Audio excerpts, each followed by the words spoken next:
When I was 14, a random guy saved me from a potential kidnapping by pretending to be my boyfriend. I never got to thank him. Reddit, what random act of kindness motivated you to pay it forward? 19 years old, incredibly sketch looking, long hair, beard, piercings, the works, and I was with my best friend on a trip to New York from Vancouver, Canada. We were staying in Times Square, but we went to a concert in Long Island and ended up taking really late transit home. Enter the Sea Kids. A man and a woman clearly addicted to drugs get on the train and sit across from my scrawny pale friend and my equally scrawny white self and start to inexplicably pick a fight with us, accusing us of making fun of them or something. I don't know. Probably just an excuse to beat the crap out of us and maybe take whatever we have on us. The man becomes physically threatening when out of nowhere, an exceptionally large, probably 400 pounds plus, black man with a thick New York accent says, "Out of the way, fatty needs a seat," to me, temporarily defusing the situation. He then proceeds to pull jawbreakers out of his pocket and hands them to my friend and I while telling a story of the jawbreakers he used to steal from kids at school. When the sea kid gets belligerent again, the huge dude instantly changes the topic to his current bodyguard job and tells stories of smashing people's faces into cement walls and putting bad people into the hospital. The sea kid shut the frick up and got his girlfriend off of the train at the next stop, and we rode the rest of the way back to the hotel with this awesome dude talking about our favorite candies and the fastest ways to get to the center of a jawbreaker. Very welcoming first night to New York. TL. DR. Sea kid threatens me. Out of towner. On subway. Massive black bodyguard feeds me candy. Protects me from sea kid. Massive black bodyguard feeds me candy. Protects me from sea kid. My favorite TL. DR. of the day. When I was younger I had abusive parents. Like really abusive parents. One night in the middle of a snowstorm they threw me outside in the snow with no shoes or socks and in a shirt. It was freezing cold. I was wandering around the neighborhood behind the houses because I was too embarrassed. Suddenly, a neighbor of mine, 17ish, was sitting on his window smoking and looking at the snow. He saw me, asked what the heck I was doing. I just gave him this look and he leaned out his window, grabbed me by the arms and hauled me up into his window. He gave me some blankets and let me sit there in the warmth for a while and we just small talked and he put on a movie. A little while later my mother came by, saw him and asked if he had seen me. He instantly, without hesitating, told her no, and watched until she left before helping me back home. At the time, it was the kindest thing anyone had ever done for me. The only person who had ever protected me from my abusive parents. Since then I've always been doing my best to help my friends and acquaintances from their abusive families or relationships. TL. DR. It can feel so alone being in an abusive situation, and the feeling of having someone protect you never goes away. Pay that crap forward. When I was in 8th grade, my mother tried to commit suicide for the first time and I was too ashamed to tell anyone. What I did do was write what happened into the last paragraph of an English essay I turned in later that year. My teacher, who I wasn't particularly close to, pulled me aside after reading the essay and held me as I cried for about an hour. It was extremely cathartic. I never told her anything more that happened and she never asked. She moved away from my school district the next year and I have always regretted not staying in touch with her because she saved me from what could have been a very dark spiral. Teachers really do help. A few years back I ran out of a classroom crying because my mum was talking about suicide. I smack right into the technology teacher, beast of a man, ex-marine etc. He sits with me whilst I cry my eyes out and tell him everything. That meant so much to me and I have always been grateful. I actually did that same thing for a girl at a bar once because some really drunk dude was trying to drag her out the back door into the alley. The kicker here is that I'm also a chick. Straight and married, but I know what it looks like when a girl is in trouble. I was heading to the back where the bathrooms were and saw her struggling with this slobbering dude. She also seemed like she was too scared to scream or really put up a fight, so I went up, grabbed her hand, pulled her towards me and palmed the guy hard in the diaphragm. Since he was so drunk, he immediately fell over. The girl gave me a full body hug and ran in the opposite direction towards a bouncer. Dude got immediately escorted out and into the hands some nearby cops. Apparently this wasn't the first time this guy had done this to random girls at the bars, but hopefully it was his last.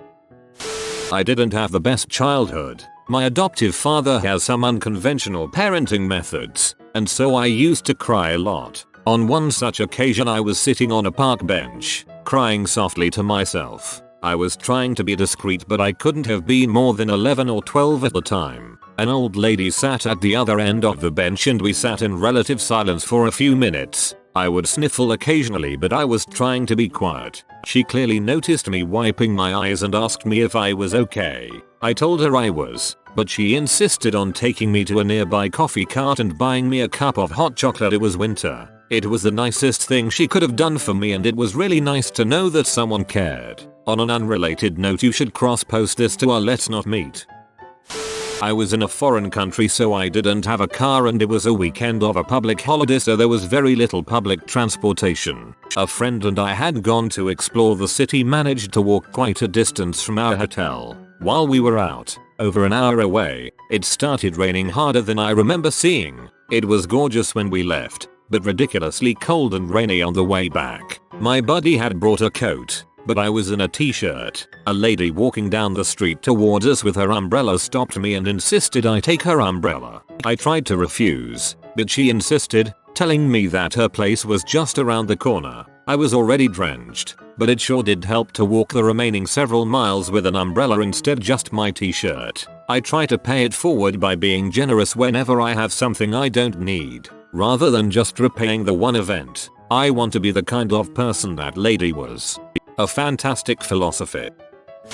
I was an exchange student in Japan. My friends and I were visiting Kobe for the weekend. Of the three of us, I spoke the most Japanese, but even that was intermediate level at the very best. Predictably, we got lost. It was late and cold and we had nowhere to stay, hadn't booked a room or anything. We were passing a karaoke place. It's pretty common for someone to be standing outside of these places yelling about deals and shoving flyers at you. We were so desperate at this point that I asked the guy for help finding a place to stay. He tried to describe a place but even though I could understand most of what he said, we didn't have a map, smartphones or know any street names, so his directions were useless. The guy paused, looked around and then started running, waving for us to follow. He personally led 3 foreigners who had no intention of spending money at his karaoke place through the streets at night, apparently at great risk to himself because he seemed absurdly panicked about getting back to his job quickly. Even though he took us right to the door of a place where we could stay, we collected every yen we had and shoved it at the guy, but he threw up his hands, seemed aghast and wouldn't accept a dime. Figuratively speaking, I encountered some racist crap in Japan, but this guy made up for all of it. TLDR. Guy put his job on the line to help a bunch of foreigners gibbering at him in awful, broken Japanese. When I was getting off the bus in high school, some D-bag decided he didn't want to wait behind the bus so he tried passing on the left. I should have been hit, but right before some guy getting into his car whistled at me, I stopped and turned around to see who it was. That gesture probably saved me from being destroyed. I would have been hit. I almost never break stride when I look toward some sound.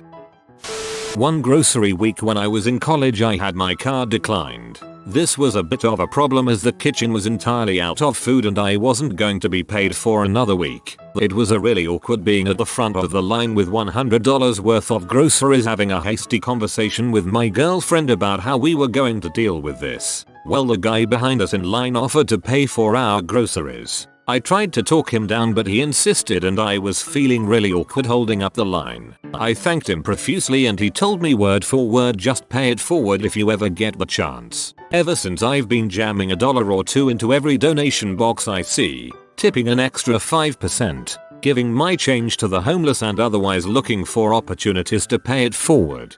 Today you, tomorrow me. I was 15 and I owned a moped. It was late and raining and this car did not see me as it turned left across my lane. I was T-boned going about 30 miles per hour. The car hit me right in my left thigh and my upper body hit and rebounded off of the hood. I flew maybe 20 feet before hitting the pavement. My left thigh snapped in two when the car hit me. I'm laying on the ground screaming for help when this guy comes up and kneels down with a knee on either side of my head so I can't move it around. He does his best to keep me calm and keep the rain off of me until the EMS guys show up and put me in traction and take me to the hospital. During that time the guy is asking me my name and address, making sure I'm coherent. After they took me away he drove to my parents' house and informed them that I was in an accident and mostly okay and that they should go to the hospital to see me. He wanted to make sure they got there as soon as possible and thought it would be less jarring than the police showing up at their door. I never got a chance to thank him either, but I think about him and his kindness from time to time. I hope one day I can do something similar for someone in distress. TL. DR. Hit by a car. Random man sits with me and then tells my parents what happened. I've taught a few self-defense classes, and I thought this was important enough to post. Don't ever be afraid to yell for help. If you're afraid, make as much noise as possible. If nobody can help you or you're alone, make the most aggressive, animalistic sounds you possibly can. We teach children, who can't physically defend themselves against larger adults, no matter how many strikes, we teach them to growl like a honey badger fighting a wolverine fighting a grizzly bear. The goal is to communicate to the attacker one of two things. I'm freaking crazy and possibly on crack and you will lose an eye even if you kidnap me. Or B. It is not worth freaking with this crazy mother. This, I think, is one of the best things you can do if you're physically unable to defend yourself. Also try yelling for help as loudly as you can first because people might be less likely to try to help you if they see you as a rabid wombat. Back when I was going to the local community college, I saw this girl outside of one of the classrooms having a serious breakdown. She was crying, holding her phone in one hand, and pacing back and forth nervously. Out of the blue while I was walking on my way to class I said, "You look like you need a hug." She was stopped pacing and stared at me for a bit, then gave one of the most desperate hugs I have ever received. Afterwards I asked her if there was anything I could do and she said that she was having a panic attack and just wanted to go home. The problem was that her purse and all of her books were still in the classroom. I offered to go in and get them for her, and her eyes widened like I had just saved her life. So I opened the door and the whole room turned to me. The teacher looked at me with this super skeptical look and asked, "Can I help you?" As I hadn't really thought it through, I told the first lie that popped into my head. My sister isn't feeling well so I came by to pick up her things. He just stared at me for a while and pointed at an empty desk. I tried my best to pretend like I wasn't surprised by the purse and her other belongings, and then walked out of the room and handed her her things. She thanked me profusely, and I told her to just take the night off and relax. I never told her my name, and she never told me hers, but to this day there are few things that make me more proud than that random act of kindness. This story is going to sound pretty lame compared to other stories in this thread, but I'll tell it anyway. In middle school I went to my first dance. I was so terrified to ask a girl to dance. I just felt so awkward.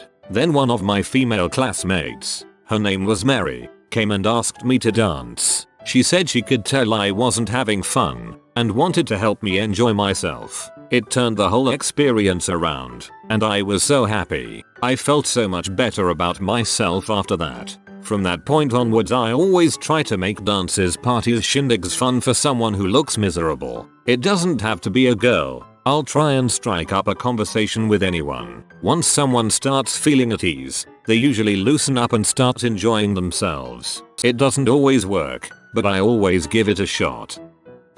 Okay, here goes. My so at the time has a decent walk from the subway every night. On her way home she notices these two sketchy dudes following her. She hopes that she is just paranoid, but nonetheless continues to walk at a faster pace and she barely has time to look back a second time that one of the guys has grabbed her purse strap and the other has her grocery bags. She starts yelling at the top of her lungs. From across the street, second floor she hears, "Hey you suckers, what the frick you doing? I'ma frick you guys up." Out runs this shoeless, shirtless, long-haired metalhead with an electric guitar that he is swinging like Conan the Barbarian. Two-handed overhead helicopter swings would be the best description, and he is screaming like Braveheart or something similar. The two thugs must have seen the crazed look in this guy's eyes, but they bolted real fast. Upon my GF's return home, she explains what had happened. I had to go and thank this guy in person and shake his hand for being bad but and avoiding what I assume could have been a tragedy. We actually became friends and went to see a couple live gigs together.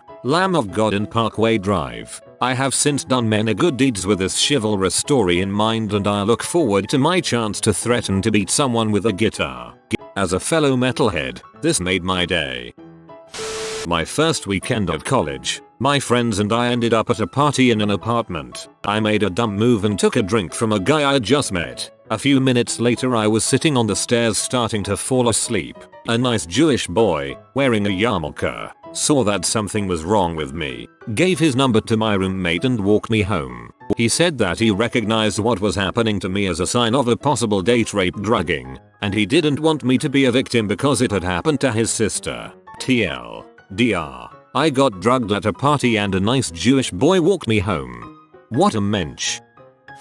Mine sounds ridiculous, but this bloke genuinely saved my life. I was very young, probably about 4 or 5, and my parents were about to take me out on my first tricycle. I was sat just outside the gate to my house waiting for my parents when I had a scumbag brain moment. Hey Rael. My brain said, yo Mr. Mozo, you should totally just lift up your feet. Just lift them up. I did. I should probably mention that my house is on a very steep hill which leads directly down to a very busy road. It might also help to mention that the wee tricycle had no brakes of any kind. So pretty soon I was shooting down the hill like nobody's business, straight towards the road. I was too frightened to even think straight. My parents were running after me screaming put your feet down, but I was going too fast. I couldn't hear them and they couldn't keep up with me. Just a few meters from the road, a builder, I think he was a builder but it was a while ago, was loading up his van. He looked up and saw me. Without a word he gracefully strode onto the pavement, and as I passed he swiftly and elegantly reached out,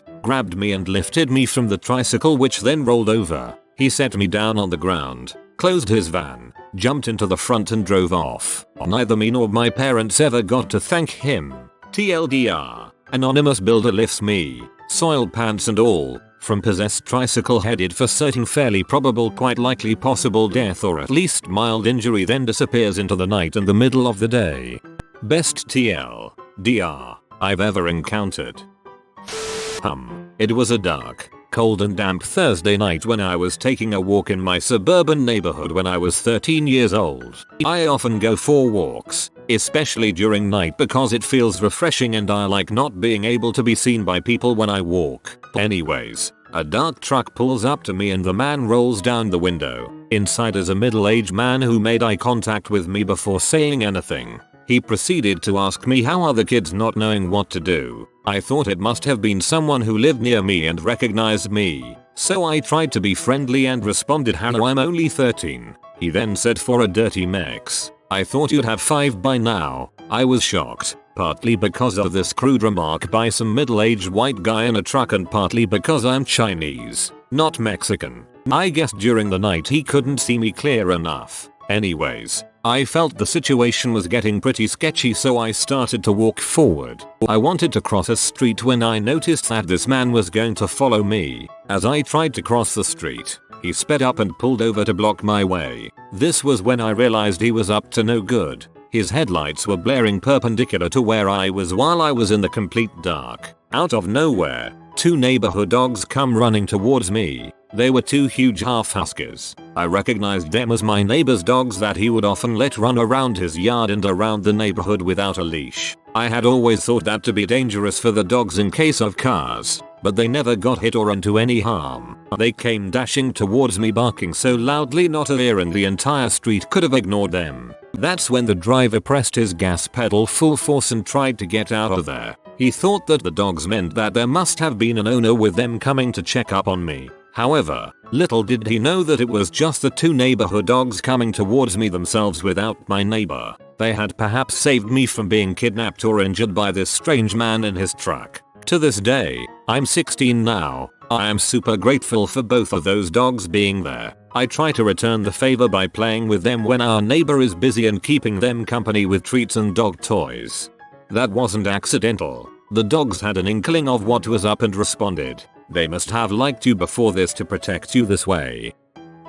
Met a guy on the train to East Germany. We ended up partying the night away, becoming good friends, and I spent Christmas with him, his family, and his ridiculously hot GF. That was the last good meal I had before we deployed to the Gulf. I remember being blown away by how gracious and kind his parents were toward me. Plus, he bought me a New Kids on the Block Christmas album. It was such a catastrophically poor gift, but the thought was there. So now I always invite friends over for holidays. Try to go overboard on gifts to friends. Thanks Trorston.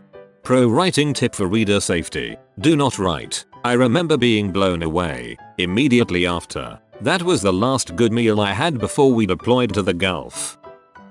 I broke my leg really bad skateboarding at a local mall. While waiting on the ambulance, some girl held my hand the whole time. I have no idea who she was, but she really meant a lot to me. Crap like this hits me right in the feels. TLDR 20-something girl saved me from being raped when I was 15. Since then I can't be the onlooker. I was 15 years old, male by the way, waiting at a bus stop. This old guy starts chatting with me innocent enough. Then the conversation turns and he asks me if I want to come back to his place for a beer. That is when I knew things were not so cool. I went to leave the bus shelter but he stood in the entrance, so I kept back as I didn't want to get into his reach. A young woman in her early 20s was walking by and from the look in my eye she probably saw something was up and pushed the guy aside, grabbed my hand and said, "There you are. We thought you were at the other bus stop. Come on, mom and dad are just parked over there." She walked me out of the bus stop and back to the restaurant I worked at. That is when I started shaking and freaking out, realizing what I just escaped. We called the cops and they were there in minutes. Some of the cops stayed with me and about 10 minutes later another cop came in to let me know they caught the guy. They said that he was known to police as a predator but they could not arrest him because he never actually touched me. They did say that they roughed him up so much that he would never be coming back out to our small town and alerted his parole officer of what happened. After that incident, it had a dramatic effect on my life. Obviously I check a little more often to keep myself safe, but at the same time I also keep an eye out for others and will always intervene to make sure everything is okay. Examples. 1. At a bar, notice a girl being held back by a guy much larger than me. I stepped in between them to intervene. I ended up getting a sharp punch to the stomach and then a few kicks while I was on the ground. I'm not really a fighter or defender for that matter, but the guy was escorted out of the club by security. I talked with the girl afterwards and apparently it was her ex-BF who was on a restraining order. 2. Left a party to go buy smokes at the corner store. I noticed 4 guys yelling at and grabbing at a young girl. I called my buddies back at the party to come quick.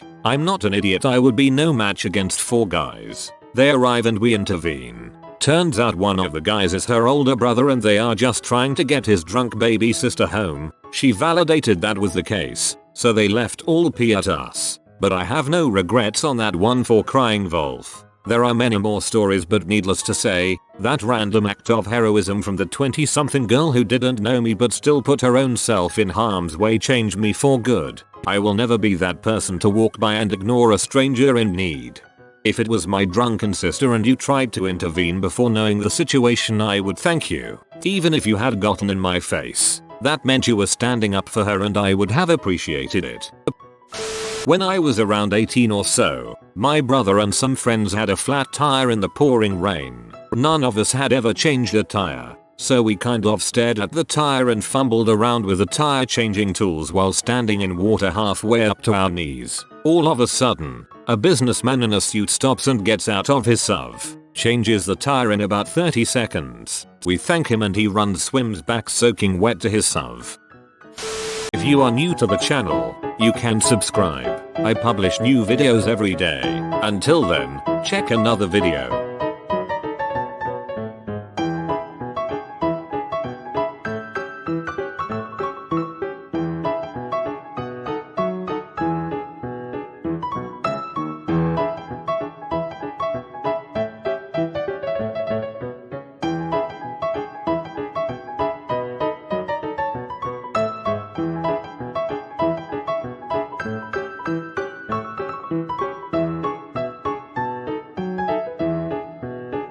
Bye for now.